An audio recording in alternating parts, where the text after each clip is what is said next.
Tonight, the FBI stepping up its investigation into death threats against election workers in Fulton County, Georgia, home to Atlanta. This is according to County Elections Director Richard Barron, who says he met with investigators seeking more information about threats to him like this. And I will warn you that what you're about to hear, just one of many threats that he got, is disturbing. 234 years ago, the founding Caucasian fathers of America gave us the Second Amendment. Time's running out, Richard. We're coming after you and every mother that stole this election with our Second Amendment. You will be served lead. That was one of many, and the flood of threats came in after former President Trump singled out Barron at a rally in December and tried to tie him to a debunked conspiracy theory that election workers in his county pulled out suitcases full of pro-Biden ballots while observers were allegedly evacuated during a water pipe break in Atlanta. If you just take the crime of what those Democrat workers were doing, and by the way, there was no water main break. Okay, I want to go now to Richard Barron, the elections director in Fulton County, Georgia. And Richard, so let me just start with the meeting you recently had with the FBI as part of their investigation into the threats made against you and others in your office. What do you understand about the investigation at this point?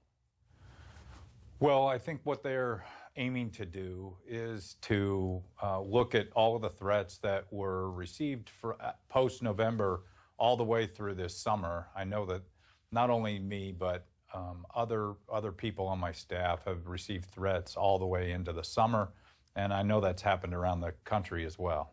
So I want to talk about that. I mean, obviously, your tenure as Fulton County Elections Director has had controversy, right? You barely survived a vote to oust you by a bipartisan County Board of Commissioners.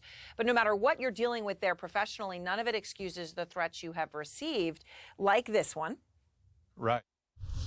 It's quite obvious to anybody with half a brain that there was a lot of fraud.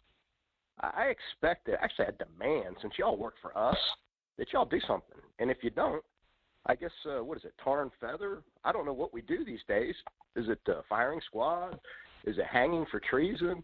Oh, boy, you better run. That's all I got to say. I mean, how dangerous is it right now for you to even to do your job when you're getting calls like that? Well, I think what you have to do is just focus on going to work every day and doing what you're supposed to do and try to ignore the distractions. I know that, you know, listening to those calls now, it's a little bit easier to hear them now than it was in the thick of things between the November election and our January Senate runoff. And I think, you know, a lot of my staff, that's predominantly black staff, and the N-word was flying around with impunity on calls that they received almost daily for a few months.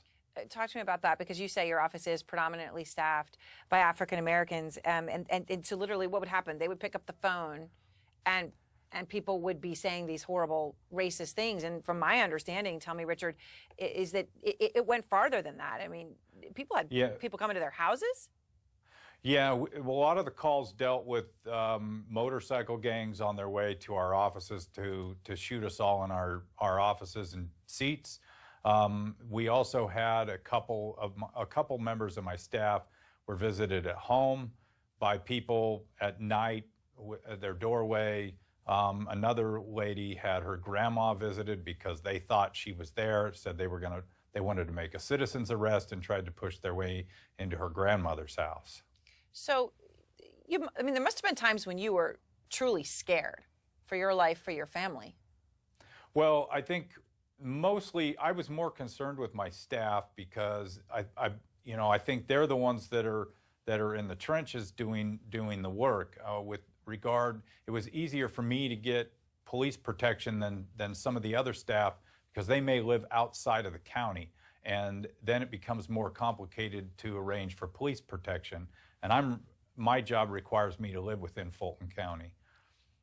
All right. Well, I appreciate your time, Richard. Thank you very much.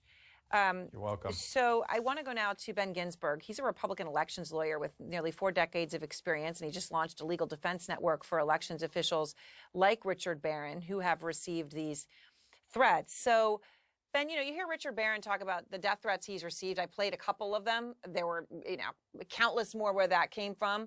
But he's talking about staff members in his office, right? Motorcycle gangs threatening to come shoot them all in their seats, showing up at their homes.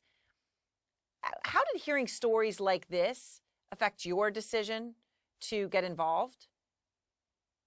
Well, very much. I co-chaired a presidential commission a few years ago with Bob Bauer, who was President Obama's attorney.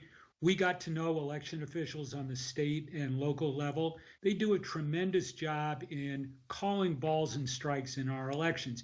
And you have to have people who call balls and strikes.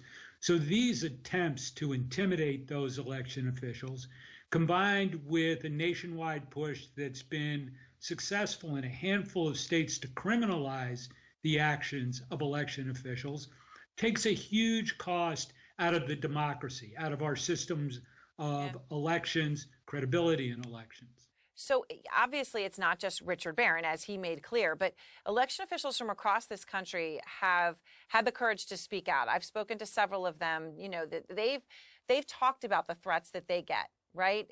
Their families have gotten. Here are just a few.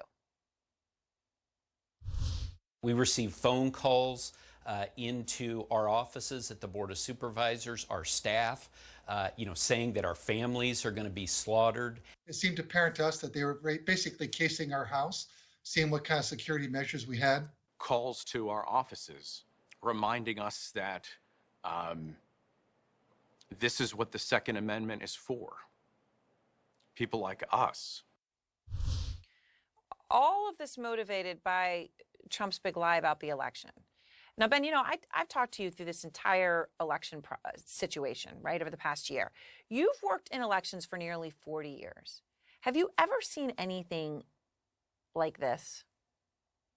No, never like this, never on such a large scale, never designed to really stop elections officials from doing what they need to do about the casting and counting of ballots.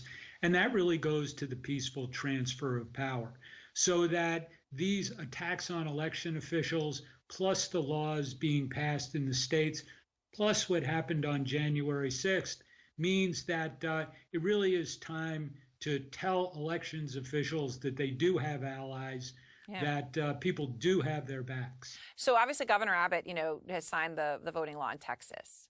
You write in an op-ed when you were talking about your new legal defense network that in just the past 3 months, several states across the country, I'm quoting you, have passed laws that impose criminal penalties like fines and jail time on election workers for, as you say, simply doing their jobs.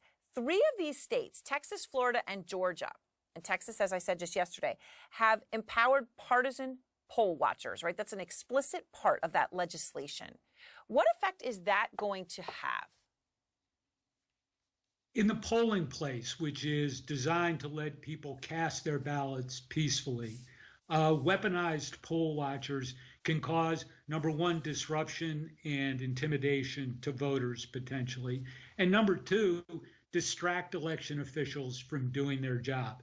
The really surprising thing to me in all this is the Republicans who are passing these laws seem to have no recognition that this can be used against them as easily as they think they can use it against Democrats. So that's a bad situation across the board.